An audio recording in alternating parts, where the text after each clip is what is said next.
Hello everyone, and welcome to another episode of Too Much Information Explained While Playing Kerbal. As you saw in the last video, I named it Family Vacation. I thought that was a little fun way to name the video. This is going to be episode 2, where I continue on the mission of going to Minmus Landing, doing some things, and coming back to Kerbal. A couple of things when I was reviewing the first video that I forgot to tell you. Well, I guess the biggest thing is, what is a Kerbal? If you've never played this game, you've never seen it before. So let's have Sasha come out here, get out of the vehicle. Just going to come down and go. This is a Kerbal, a female Kerbal, but it's a Kerbal nonetheless. It's a little bit of buggy eyes, green, still has hair. We got different planets that you can do different things, but this is your basic Kerbal. I've named mine Sasha for this one. I have other ones throughout the solar system. And some, it's kind of a, you hack into the system and change the names. I think it's a, you don't normally get to do that for every save, so it's going into the hacking menu. If anybody cares to know about that, there's plenty of Googling you can do. But yeah, so this is a Kerbal, little green alien thing, and just gonna get back up into the aircraft here. I'm gonna explain a few other things.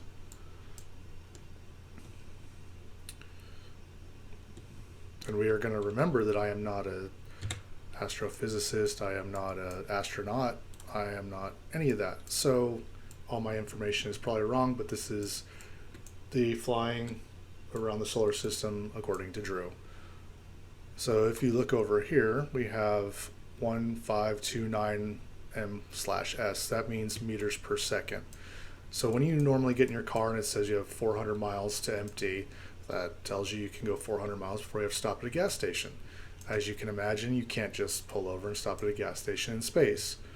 So when we take off, we know that to get out of the atmosphere and to get into orbit, we use X amount of delta V. Delta V is how much fuel it requires to get your aircraft going fast enough to do things.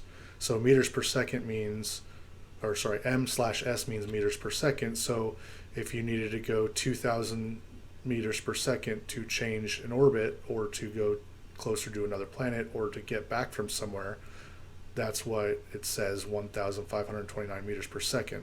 So I think in the way I calculated it out for me is you need minimum 4,000 meters per second to get into a decent orbit around Kerbin. Now, everybody will say different numbers. It's all about how good or bad you fly. I know that 4,000 meters per second for me is close to safe to having a normal orbit. There's a lot of different formulas you can do, and you have to kind of calculate this out for each planet depending on what atmosphere it's composed of. So Minmus, as we know, is, I think it's closer to 100 meters per second, maybe even 50 meters per second, because there's almost no gravity, no atmosphere. Very simple. The Mun, I think, is around 500-600 meters per second if you are good at your job. If you're like me, I'd probably double it to 1,000 meters per second to get back, or to get into a stable orbit, because I mess everything up, as you know. Alright, so that's enough of the tutorial on what a Kerbal is.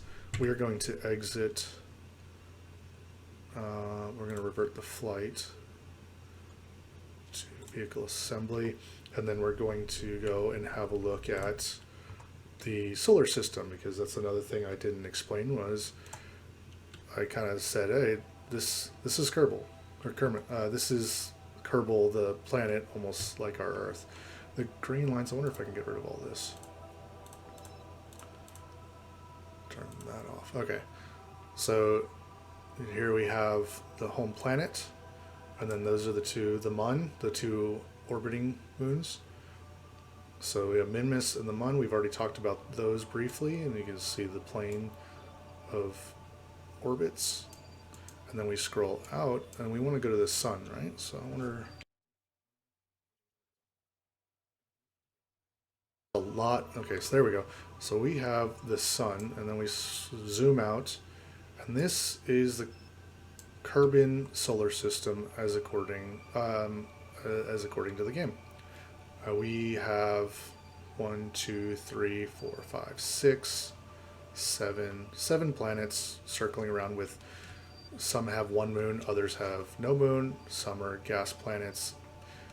I have no idea. The only thing I definitely know is Duna, which Kerbin's here. Duna's the next one out, is the closest to our Mars. So I have flown there, I have landed. It's very difficult, but it's worth it to go there because once you can, and because you can see, it's kind of in the habitable zone as we consider Mars and Earth. You can live there because it's got an atmosphere that's not too harsh if it's got oxygen.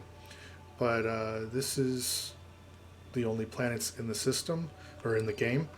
In the new game, KSP2, they are introducing interstellar flying. I don't know when that's going to show up, but as of right now, it's just the Kerbin system with different Easter eggs throughout. Once they introduce the campaign mode, I will probably start doing videos on Kerbal Space Program 2. If anybody asks for anything before then, I might go have a play, but I haven't played it. I haven't watched videos on it because I want to try it without any knowledge of anything other than the pictures I've seen.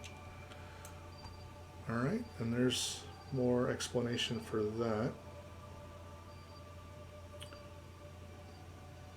So this video is going to consist of the Trans-Lunar Injection. I really like those 3 words, or 2 words? Trans-Lunar, I guess Trans-Lunar is considered 1 word. So to 2 words, Trans-Lunar Injection. We all know about that phrase from Apollo 13, or if you are a real space nerd, the footage and pictures and write-ups of all the Apollo missions. So we are going to go back to the tracking set. I should have just stayed in there. Cut that part out. I need to find, there it is, Minmus Lander. Alright, so we are going to go fly the Minmus Lander. Here we are. You all remember where we left off. Put that back on where we're headed. We're going to start setting up for our Trans-Lunar Injection to Minmus. Where is it? That's the one. There we are. We're going.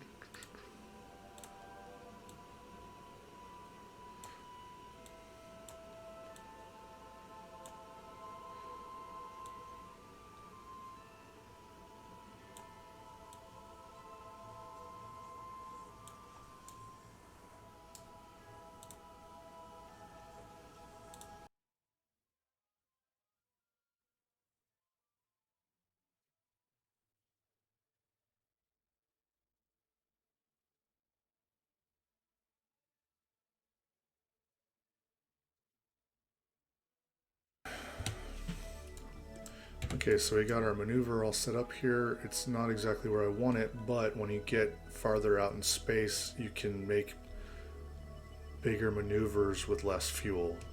I'll kind of show you how that works. So our burn time, or our burn, is 852 meters per second, and in this current engine we have 1,112 meters per second. So we have plenty of fuel, because you know I like to waste a lot of fuel. Well, I like to bring extra fuel so I can't get lost in space, I guess. We definitely don't want our crew to be lost in space on this voyage, because it's a family vacation, right?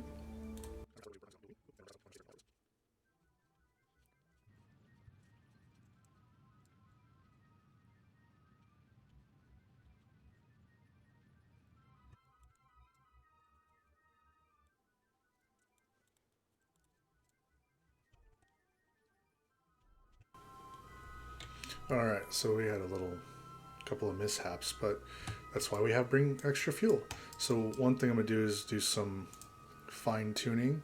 We're going to bring the throttle down to 10% and then come back over here because we want this as close as we can get it so we don't have to do much work. I'm going to do this. So when we get on the other side of the planet,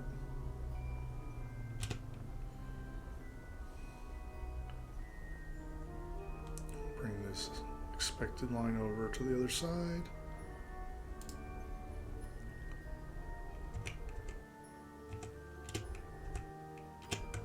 So that's moving too fast still, so I'm going to bring it down to 5%. 4% works. See if we can go a little bit slower. There we go, that's nice and slow. I'm going to make it flip to the other side.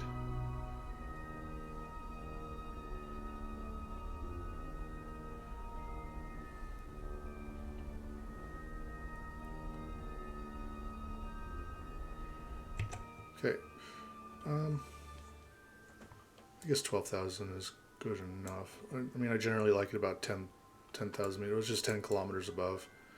So we are going to pass right by, and then I'm going to add a maneuver here to see how much fuel we will use just to circularize around 12 meters per second, around 12 kilometers above the surface.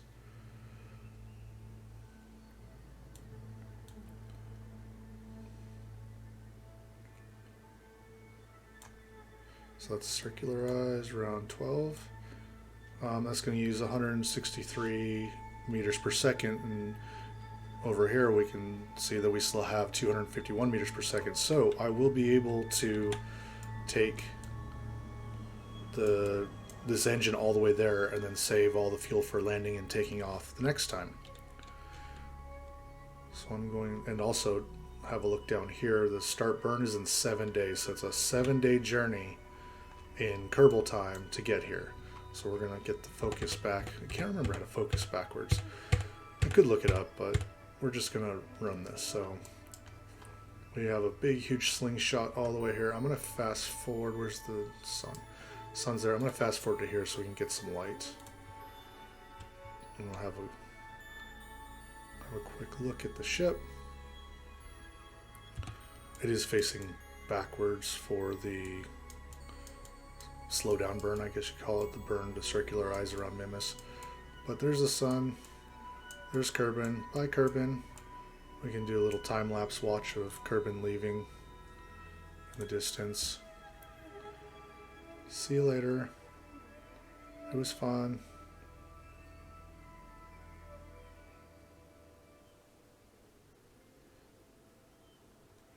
And then we should come over here and be able to see Minmus. I don't know where it's coming. Oh, that's the Mun passing us. And then I'm going to fast forward now to get us to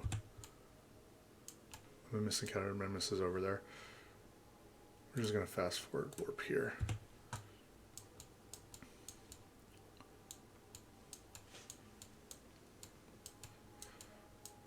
I keep trying to say by Earth, but it's not Earth, it's Kerbin. Alright, you can't see it, but that little circle there is Minmus.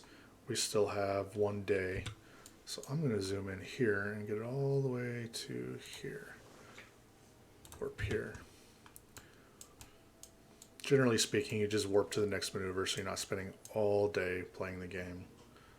But everybody wants different details, so if you like this much detail, awesome. If not, well, maybe I'll make them shorter next time. I don't know.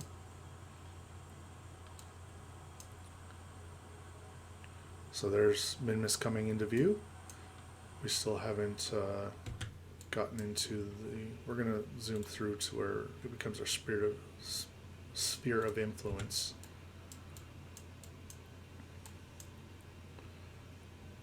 Alright, we are now influenced by the gravity of Minmus.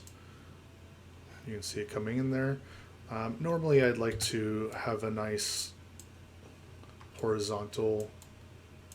I guess that didn't turn out too bad. A nice horizontal orbit, but for these purposes on this moon, we really don't care as much. I'm looking to get there as fast as we can. I'm going to fast forward a bit more. We're still quite a bit of ways. There comes Minmus into the view. We're going to go in the dark side, of course, because why would we have light? That wouldn't work out.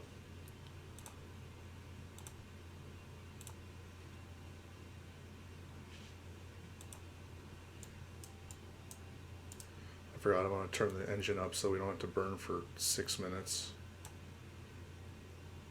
I like generally around 10 seconds, so it's not too crazy.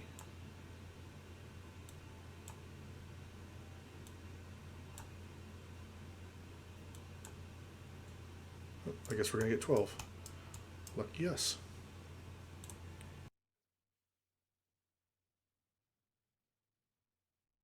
All right, here we have 12,000, almost 13 kilometers above, and down here we have just under 12 kilometers. Not a perfect horizontal, but that's okay. It doesn't. I don't really care as long as we interact with one of these places where it's flat. You can land on mountainous areas. It's just very difficult. So I'm going to come flying over here, warp over here to get a better view of our ship. We're going to keep going backwards. And then what we got? 87 meters per second left in this tank. So I'm going to see what that'll translate to if we... do we want to land there? We might land here. Add a maneuver and go down 60, 70. So yeah, it's going to go right into the perfect there. However, once we fast forward there, it's going to change. So what did I say, 87 meters per second? So yeah, that'll be not a bad approach to this. So because there's very little gravity, you can pretty much stop here, make your speed 0, and then just start floating down using gravity to go straight down. On the Mun, you can't do that. Most planets without an atmosphere, and you can't use parachutes, you can't do this, but some planets and moons have no gravity, so you can kind of, that's why you can save fuel. You just kind of go stopping in the air and then slowly drift down. So that's what we're going to do. We're going to fast forward to here and see where the planet is. See, we're not going to land in this light, which bothers me.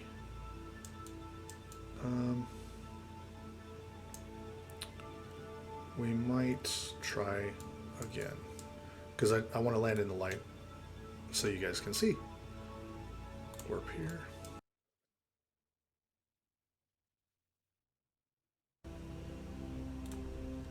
Alright, we're going to try and land here at the nice flat spot. In 3 minutes we'll start our burn. Hey. So one thing I like to do, even though I don't think it really makes a difference in the game, is before I start landing, I turn on the lights and close the panels, the solar panels, and turn off so that nothing can really flex or break. I don't think that's an issue unless you go into an atmosphere, but you know, I don't want to risk it. So we're going to fast forward to our burn time. Oh, we have 5 seconds.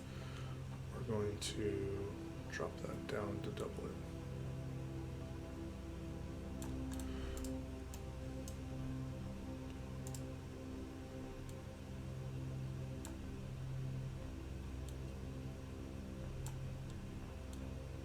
That'll work. We're in 1 minute.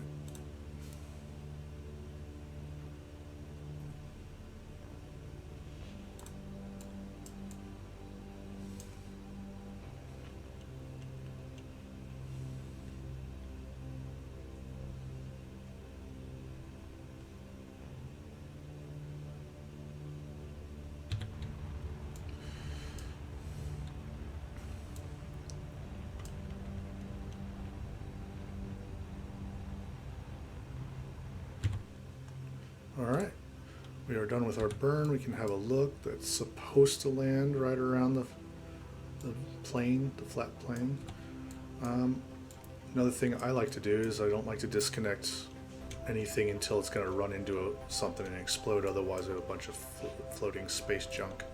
We definitely don't want that, so get rid of that.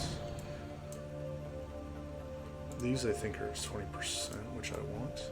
Alright, we're going to extend our landing gear, turn on some lights so we can see where we're landing, and have a safe little landing.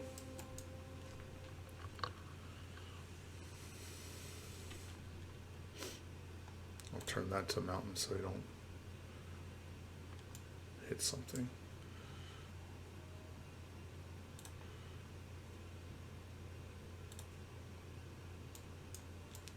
So the biggest thing we're looking at while we're doing this is we got the speed, which is right now 100 meters per second.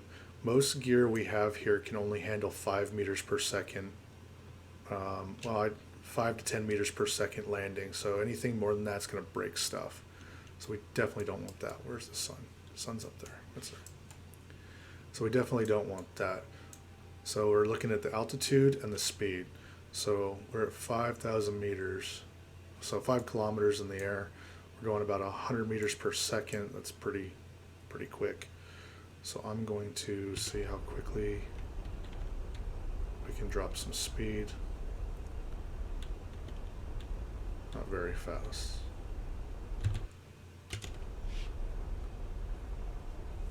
Alright, cool. We can kind of equalize.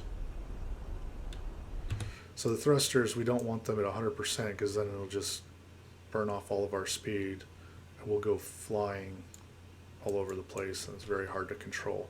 So what I like to have is enough thrust at max to drop off a bunch of speed, but also just a little bit of throttle so we can make it not gain speed and not lose speed towards the surface, if that makes any sense. So we're about 2 kilometers up. We're going to go max and drop it down to 10 meters per second.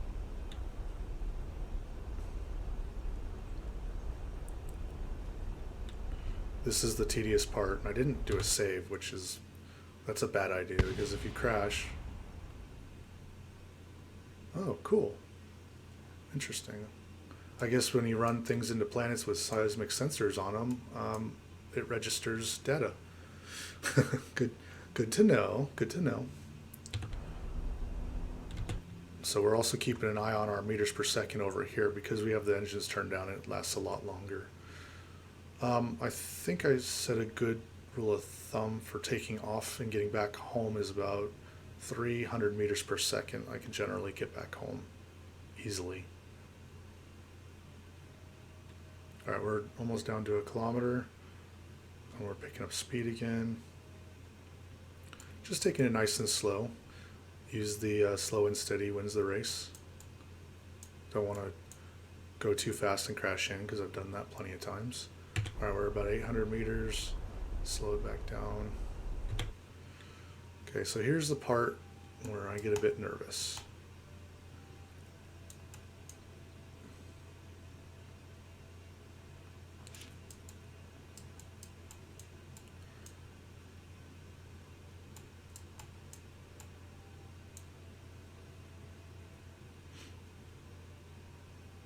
Keep an eye on everything. We're below 500 meters.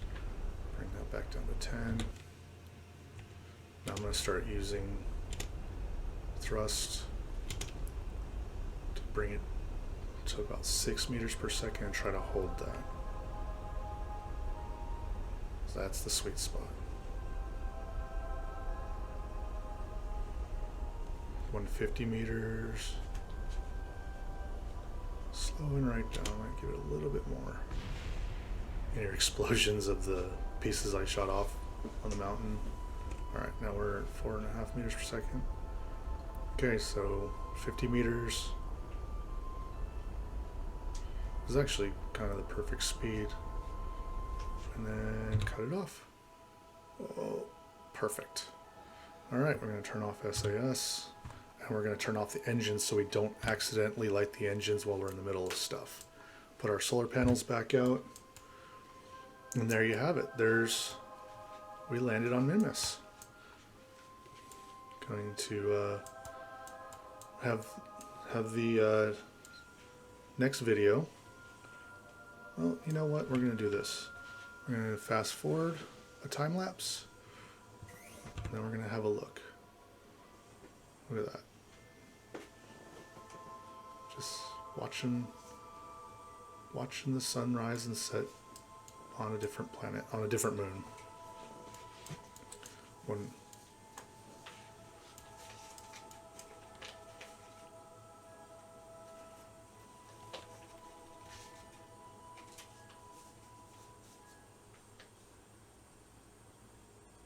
it's almost nauseating. There's a sunrise.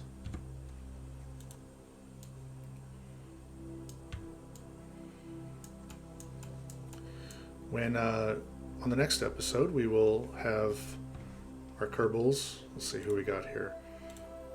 We got Drew, Layla, and Lisa Kerman. We're all the three. I guess it's an Apollo-style capsule. So the three of us are going to go and walk on the surface and do some other stuff.